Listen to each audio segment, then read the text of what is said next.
Been a Christian quite a few years. Victory and faith, but I failed in my fears. I heard a lot of words that have tickled many ears. That's why I praise God for the word. The ministers out here, man, they love us. They continue telling us to give our lives to Christ. And it's about salvation. In the ear, or you could say the air, where the Father made him heir of all things. The throne, no, it's more than a chair. But after our redemption, yes, he did take a chair.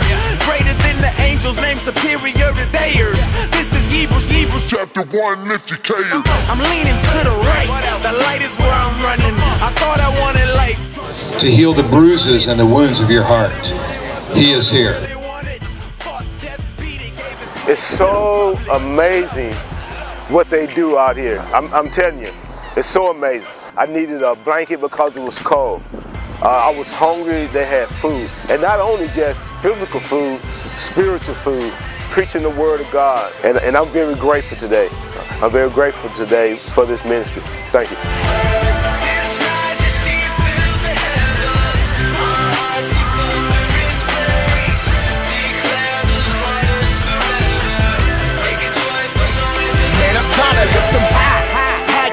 I am not of this world, like I'm from the planet Mars.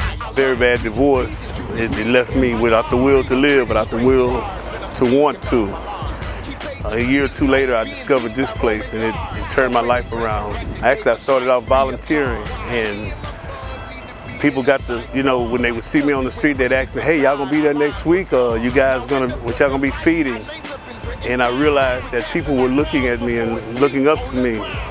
So that encouraged me and inspired me to change my life. Just started getting myself together, because I was on the street for a minute, and just inspired me to get back positive again. And that was over 11 years ago. I've been with them since 2005.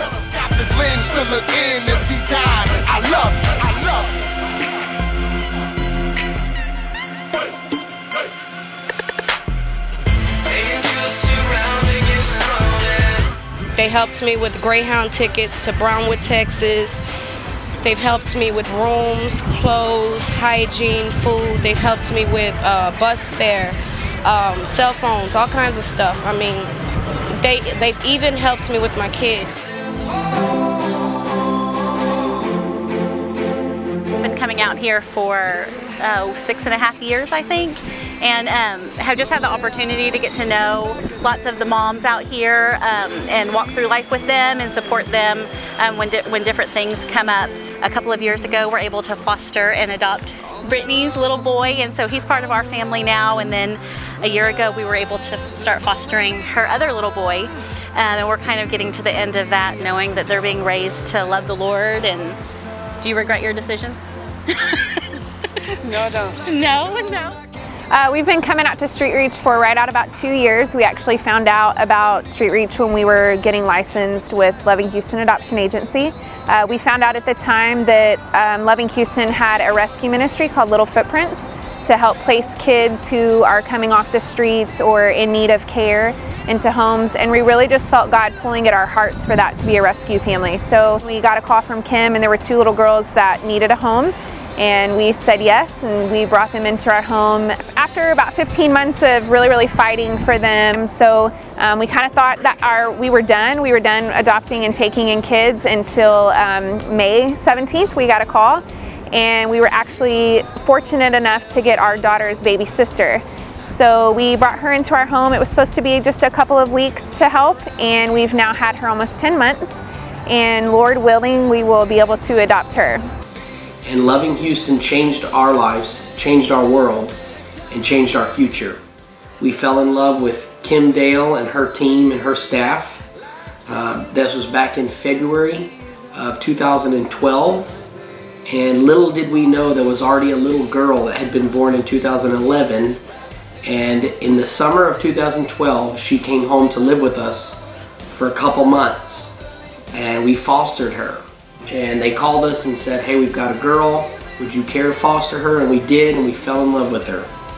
And long story, she was adopted at the end of 2013. And in the middle of all that journey, in the winter of 2012, we got a call about a little boy. And we got him when he was 2 days old. And that little boy is the most colorful, crazy, wild young man. Back in August, we got a phone call about taking a little girl in for a couple weeks until another family would be available. Little did we know, God wanted us to have a fourth child, and we are adopting her very soon. And our house was probably not built for 4 kids, 4 wild and crazy kids, but because of loving Houston, we have a full house, we have full hearts, and we have a full family. God designed and planned to put Kim Dale and her team exactly where they are, and Loving Houston is doing exactly that. Loving Houston is loving the children, the people in the streets, and the families of Houston, and putting broken kids and broken families together and making them whole again. And we want to thank y'all, and thank you from the bottom of our hearts. And if our kids were up, they would say the same thing.